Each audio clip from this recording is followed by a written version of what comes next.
बड़ी खबर है दिल्ली से। शिक्षा मंत्री चंद्रशेखर पर केस दर्ज हुआ है। हिंदू ग्रंथों पर विवादित बयान पर यह शिकायत की गई। शिकायत सामाजिक कार्यकर्ता विनीत जिंदल ने दर्ज कराई है। ये शिकायत और द्वारका साइबर थाने में दर्ज कराई गई है शिकायत। आईपीसी की धारा 151A, 295, 298 और 505 के तहत केस दर्ज किया गया है। बिहार के शिक्षा मंत्री डॉक्टर प्रोफेसर चंद्रशेखर के खिलाफ दिल्ली से यह बड़ी खबर आपको बता रहे हैं, जहां बिहार के शिक्षा मंत्री चंद्रशेखर पर केस दर्ज किया गया है। हिंदू ग्रंथों पर विवादित बयान पर यह शिकायत की गई है। सामाजिक कार्यकर्ता विनीत जिंदल ने दर्ज कराई है शिकायत।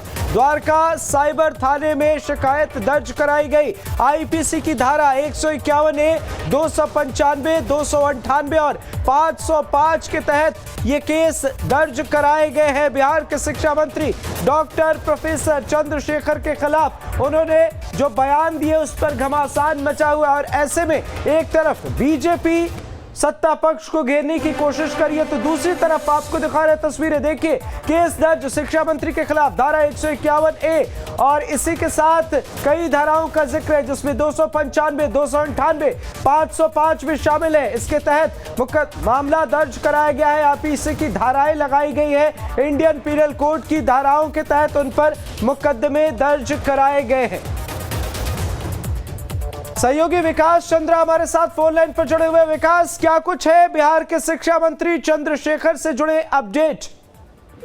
देखिए, शिक्षा मंत्री जो बिहार के चंद्रशेखर हैं, उनको लेकर के सियासी तापमान दिल्ली में भी बढ़ गया है। और जिस तरीके का उनका बयान आया उसके बाद न सिर्फ बीजेपी में बल्कि संघ परिवार भी पूरी तरीके से उनके खिलाफ दिखाई दे रहा है। मामला कोर्ट तक भी पहुंचा है और इस तरीके से कह सकते हैं कि एक बड़े मौके के तौर पर घेरने का अवसर मानती है बाकी पार्टियां कि जिस तरीके का उन्होंने बयान दिया है, क्योंकि मामला धार्मिक है। तो इसमें लग रहा है कि अगर इस मामले को और भी हवा दे दी गई तो आगे की जो राजनीति है उसका रास्ता बहुत आसान हो जाएगा। लिहाजा राजनीति का तापमान बढ़ा हुआ है। मामला कोर्ट तक है। अब जगह जगह पुलिस में शिकायत भी दर्ज कराई जा रही है कि भाई धार्मिक भावनाएं आहत हो गई हैं।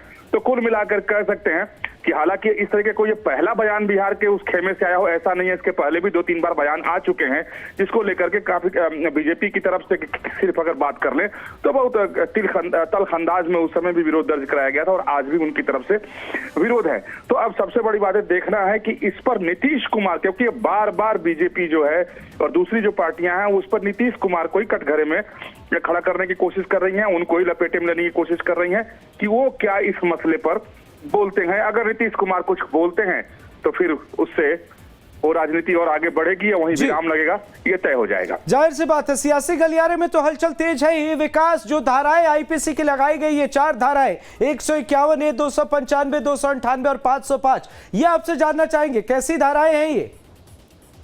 देखिए, ये जो धाराएं लगाई गई हैं, ये जब भी इस तरीके का कोई भी धार्मिक भावनाएं आहत होती हैं या इस तरह के किसी को कोई व्यक्ति किसी के वक्तव्य से जब आहत होता है तो इस तरीके की धाराएं लगाई जाती हैं और ये क्रिमिनल धाराएं ही मानी जाती हैं। हालांकि इसके तहत कोई बहुत बड़ी सजा हो जाए या कोई ऐसा कुछ नहीं होता, लेकिन ये जरूर है कि इससे कटघरे में वो जरूर खड़े हो जाएंगे। अगर ठीक से केस स्टैंड अगर हो गया, अगर इसकी सुनवाई हो गई तो उनके लिए कानूनी मुश्किलें बढ़ सकती हैं, इसमें कहीं कोई संदेह नहीं है। लेकिन सबसे बड़ी बात है कि कानूनी प्रक्रिया तो चलती रहेगी, लेकिन जो इसके ऊपर अब जो सियासी तेज हुई है और जो सियासी रंग बदलने लगा है वो बहुत ज्यादा महत्वपूर्ण है। जी बिल्कुल विकास, नजर बनाए रखिएगा, आगे भी आपसे अपडेट लेंगे। बहुत बहुत शुक्रिया।